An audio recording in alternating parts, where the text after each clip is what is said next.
There are a total of 8 farm maps that you can choose from to begin your farm life in Stardew Valley. From reading various posts online, I think that we can agree that the Standard, Four Corners, and Forest Farm are the most popular ones.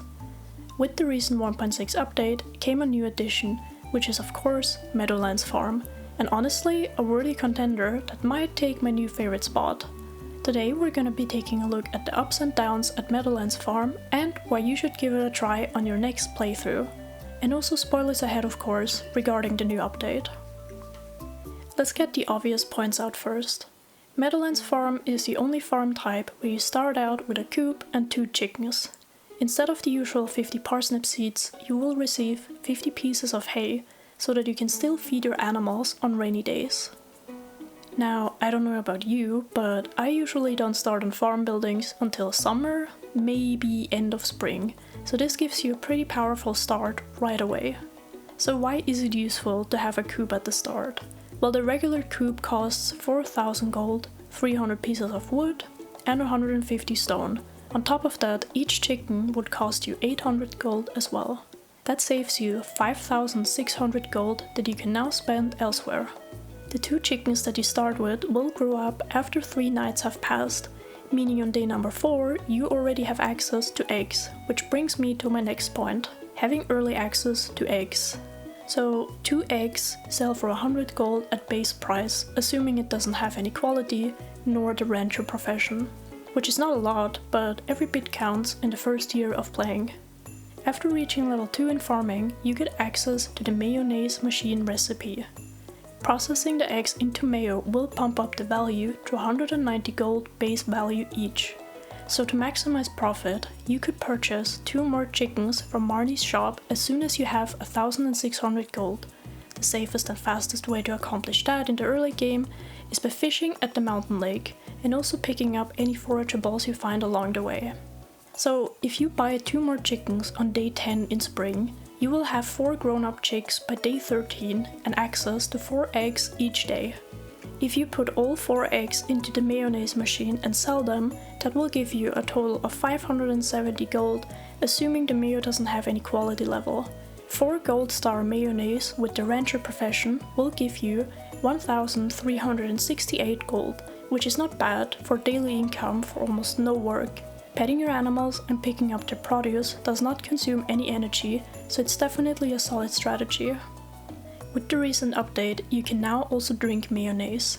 This gives you 50 energy and 22 health points, and can be very useful for early mine trips or clearing out your farm.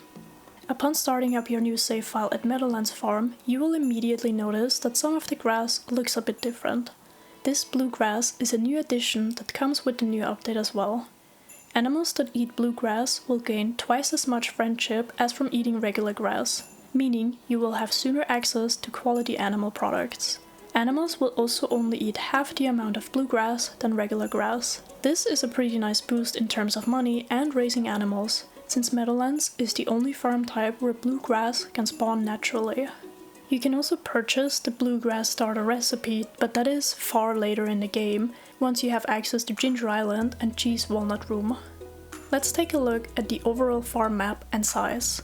Meadowlands Farm has a total of 2,066 tillable tiles, which makes it the 4th biggest map for crop space out of the 8 available farms. The tillable soil right in front of your house is pretty small, similar to the Forest Farm layout. The second farming zone is bigger, but it can be complicated to make an optimized layout due to the big pond right in the middle of it. I actually built a well for the very first time ever in Stardew Valley for the small farming plot in front of the house. The fruit bat or mushroom cave is located to the southeast of your farm. The warp totem is hidden behind a tree, north behind your house, so make sure to remove any debris and trees before using it. And Grandpa's Shrine is all the way to the north, located behind some trees which can be accessed by the small bridge, but it will be blocked off by some stumps upon starting the game. Overall, this is a solid choice for anyone who wants to specialize in farm animals, but still has enough space for farming plots. Unlike the previously introduced beach farm in the 1.5 Ginger Island update, which is recommended for more seasoned players, I think the new Meadowlands farm is as beginner friendly as most other choices, maybe even one of the best. I've come to really grow on Meadowlands. The forest farm used to be my favorite one, but now I'm not so sure anymore. And there you have it, everything you need to know about Meadowlands Farm and why you should give it a try. If you found this video helpful or learned anything new, then please leave a like, it helps out so much, and thanks for watching.